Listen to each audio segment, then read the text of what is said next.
So mga tol, pagkatapos pong pasukuin ni Naoya Inoue si TJ Doheny sa round 7 sa ginanap na laban nila kahapon sa Ariake Arena, Tokyo, Japan, kung saan sumakit po ang balakang ni TJ Doheny at tumugon po yan sa paa. Kaya bigla na lang hindi na igalaw din ni Doheny ang kanyang paa at yun po ang dahilan mga tol, kaya natalo si Doheny.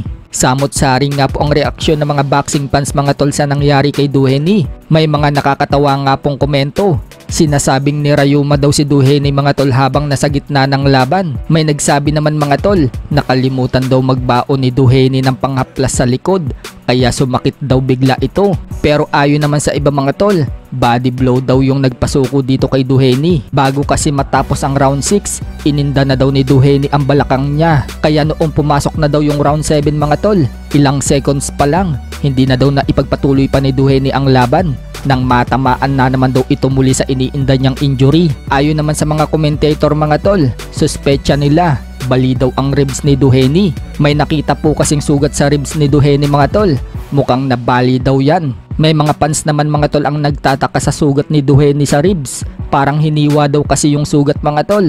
Suspecha nga po ng fans na nakapansin sa sugat ni Doheny mga tol, mukhang may daya daw ang gloves ni Inoue. Bakit daw magkakaroon ng sugat na parang hiniwa daw ang ribs ni Doheny? Parang may bakal daw yung gloves ni Inoue mga tol. Habang nagbigay naman ng reaksyon ang kapatid at head coach ni Cuadro Alas na si Jason Casimero pagdating sa kanya mga tol, parang hindi siya naniniwala na sumuko lang si Doheny sa suntok ni Inoue. Hindi naman daw solid yung mga patama. Nagtataka nga daw si Jason mga tol, hindi man lang daw tinamaan ng solid si Doheny, pero na-disable daw. Tayo na lang daw ang humusga sa acting ni Doheny.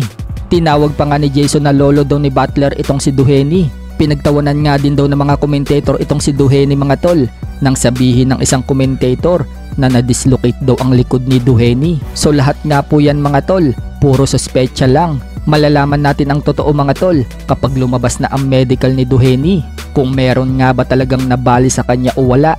Naibalita na nga din po natin sa previous vlog natin mga tol na nagsalita na itong si Doheny.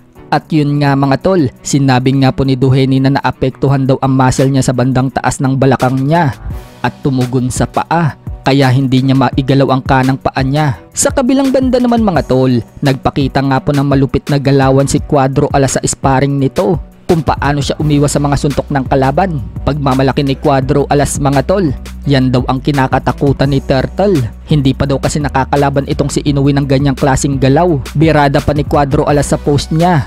Nakita na daw natin ang galawan ni Turtle. Tanong niya mga tol, malakas daw ba itong si Inoue? Ngayong nakita na daw natin ang galawan ni Inoue, sino daw ang malakas sa kanilang dalawa? Sa iba pang balita mga tol, inilabas na nga po ang kinita ni Inoue sa laban niya kay TJ Doheny. Ayon sa report mga tol, kumita umano si Inoue ng $6.4 million o katumbas ng 358 million pesos sa pera natin. Sobrang laki nga po na napanalunan ni Inoue mga tol. Mas lalaki pa yan sa mga susunod na laban ni Inoue.